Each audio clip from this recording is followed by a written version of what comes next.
But far more importantly than that, why aren't the Terrans there? The literal children of Quintus Prime, who he should have the strongest connection with. The ones he had a massive hand in creating. The ones actually bonded to the human Malto children and connected brain to brain. Hello, my wonderful viewers, and welcome back to Betty Adams Overanalyzes. Today we are going to take our Part 2 second look at Transformers EarthSpark Prime Time.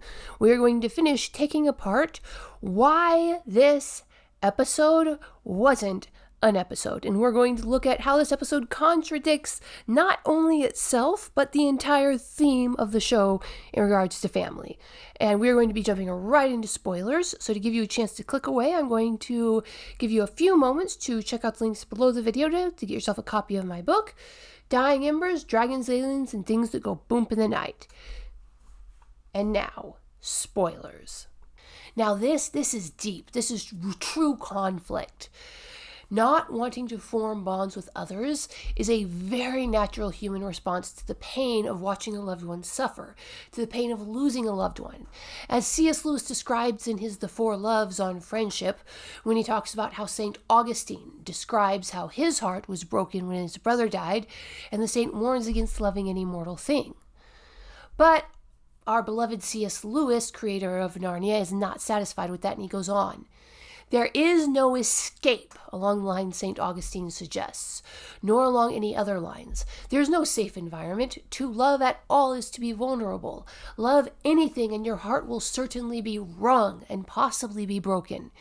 If you want to make sure of keeping it intact, you must give your heart to no one, not even an animal. So this show is setting up a conflict that is not only true to reality, but a conflict that has been presented in writing for over 2,000 years.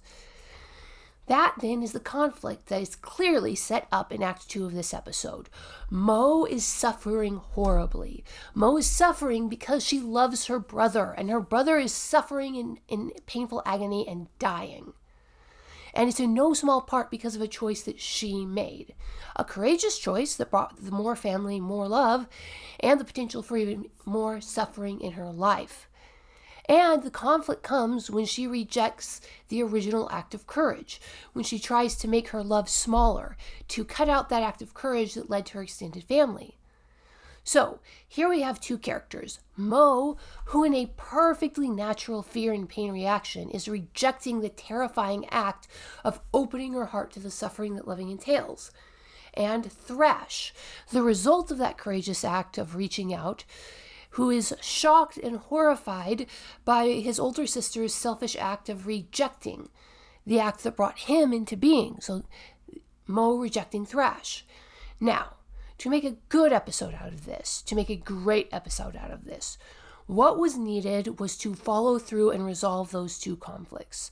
The younger and more naive Thrash needed to understand that Mo's reaction was an act of fear and agony in response to her own suffering, that she was only trying to avoid a very real, very intense pain. Then Thrash would understand and forgive her. Mo, the older sister, needed to come to the understanding to realize and internalize that loving inherently means suffering, and that if she is going to avoid suffering, she would have to pay a high price in avoiding love and the joy it entails.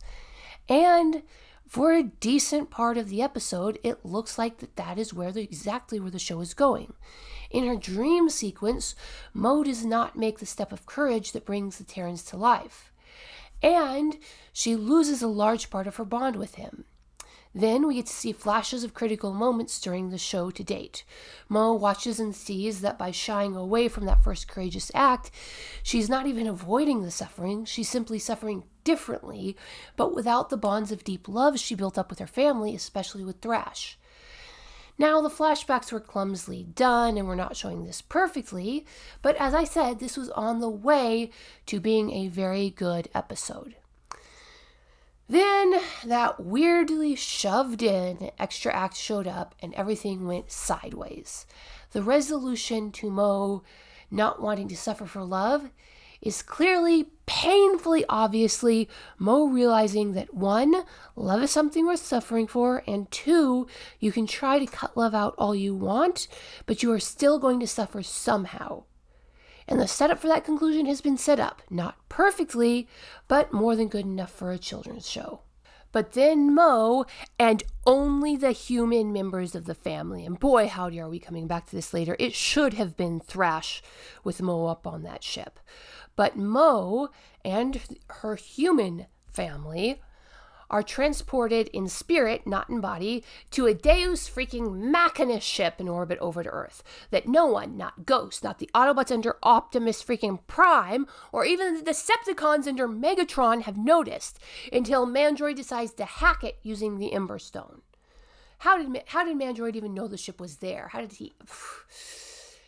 Anyhow, Mo and only her human family members are transported to the ship, and you have the resolution, which is Mo realizing that she's special and getting her importance validated by her human family members, which is on a double level exactly the wrong resolution. The conflict was between Mo and her Terran siblings. It is her, specifically Thrash. It is her relationship with them that is in question. And the whole issue is that Mo already has an inflated sense of self, thinking that she is wholly or solely or even largely responsible for Robbie's suffering. The last thing she needed from a moral perspective was affirmation that she was special or important. That was the problem that caused the whole conflict for the episode in the first place. Which brings me to the second part of why this weird spaceship scene is so very, very wrong. When Quintus Prime brain naps the Maltos, he brings Robbie and Mo after Mo has learned her lesson, which makes sense on a technical level, but then he also brings Mom and Pop Malto, which makes no sense at all. There has not been one bit of evidence so far in the show that Mom and Pop Malto have any share in the bond between the siblings.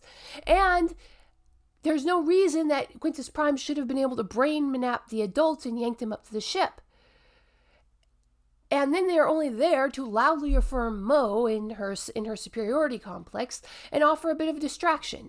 It makes no sense why they are there, but far more importantly than that, why aren't the Terrans there? The literal children of Quintus Prime, who he should have the strongest connection with. The ones he had a massive hand in creating. The ones actually bonded to the human Malto children and connected brain to brain. And more importantly, from a storytelling perspective, the ones that Mo was actually in conflict with. Had Thrash shown up with Mo on that ship, it would have been a great moment for the actual resolution that was needed. Thrash understanding that Mo was responding to Robbie's suffering, and Mo loudly admitting that any amount of suffering was worth having this family. But the Terran Maltos are nowhere to be found, thus defying one of the main points of the series. Namely, that the Malto family is one unit. There is not the real Maltos and their mechanical adjuncts. There are only the Maltos. One family that does things together. Not having the Terrans on that ship flies in the face of a core element of the story. And that is why I say this wasn't a bad episode, by dint of not being an episode at all. It's like someone had an outline for an episode and just ran out of time to fill in the details, and then just copy-pasted a scene that didn't have an episode of its own to make up the time difference. But what do you think, my wonderful viewers? Am I being too hard on the writing? Do any of you think that there's a legitimate connection between the conflict and resolution of this episode? I am really curious. This just looks so ridiculous to me. Do you think that I'm misreading the resolution? Are they actually connected? Leave a comment below telling me what you think. Hit that like and subscribe button, and peace out, my wonderful viewers. Do you love awesome science fiction books? Of course you do. If you check out the links below the video, you can get yourself a copy of Comedy or Tragedy. Humans Are Weird. I have the data. Humans Are Weird. We took a vote, and Humans Are Weird. Let's Work It Out are the 3 comedy short story books available on Amazon, Barnes & Noble, Kobo by Rakuten, Google Play. There's even some copies at Powell's Books, the famous used bookstore in Portland, Oregon. Dying Embers, dragons, aliens, and things that go boom in the night, and soon flying sparks. More dramatic, traditional science fiction novels are also available at Amazon. Flying Sparks is still on the pre-order page. If you want a copy, you can email me by contacting the website to pre-order yourself a copy. It's still being edited. So check out the links below the video to get yourself a copy of some wonderful science fiction.